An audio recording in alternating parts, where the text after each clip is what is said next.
En Zambie, le président de l'Alliance Toncé et ancien chef de l'État Edgar Lungu a condamné mercredi 28 mai 2025 les violences qui ont entaché le dépôt des candidatures pour l'élection partielle parlementaire de Lumzi dans la province de l'Est, accusant le Parti uni pour le développement national au pouvoir de craindre une défaite. À cet effet, Edgar Lungu a appelé à des campagnes pacifiques, respectueuses et axées sur les enjeux avant les élections partielles du 26 juin 2025. Il a également exhorté les électeurs à faire tout ce qui est humainement et politiquement possible pour assurer la victoire aux prochaines élections, en guise de protestation contre ce qu'il qualifie d'injustice de la part du parti au pouvoir.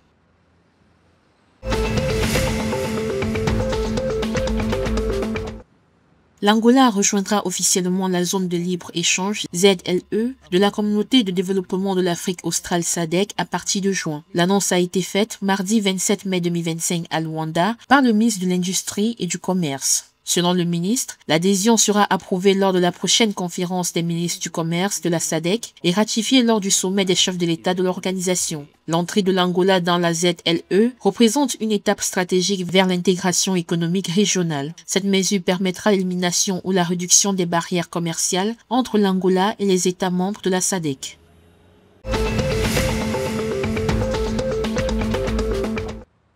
Le gouvernement mozambicain a annoncé le 29 mai 2025 avoir obtenu 1,1 milliard de dollars pour rétablir la route nationale numéro 1, la principale route du pays. Cela représente environ un tiers du montant total nécessaire. Selon le ministre des Transports et de la Logistique, João Matlombe, le gouvernement était confronté à des défis pour réunir des ressources restantes, mais pourra poursuivre le projet de réhabilitation de 340 km supplémentaires de la route nationale numéro 1 avec ce financement.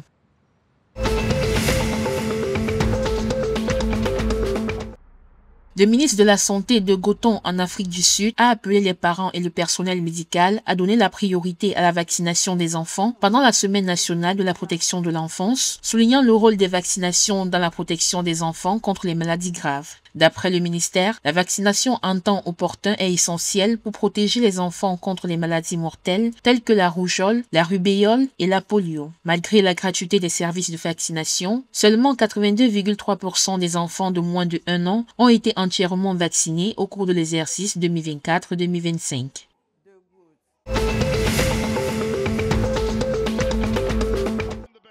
La Coupe COSAFA Hollywoodbets 2025 débutera en Afrique du Sud le mercredi 4 juin 2025. Il s'agit d'une compétition annuelle de football jouée pour la première fois en 1997, la Zambie ayant remporté un record de 7 titres, contre 6 pour le Zimbabwe, 5 pour l'Afrique du Sud, 4 pour l'Angola, champion en titre, et 1 pour la Namibie. Pour cette édition prévue jusqu'au 15 juin, le Maroc s'est retiré, laissant sa place dans le groupe C à la Tanzanie, invitée surprise d'Afrique de l'Est. Ce changement de dernière minute est une aubaine pour Madagascar pour briller dans la poule C, désormais aux côtés de l'Eswatini et de la Tanzanie.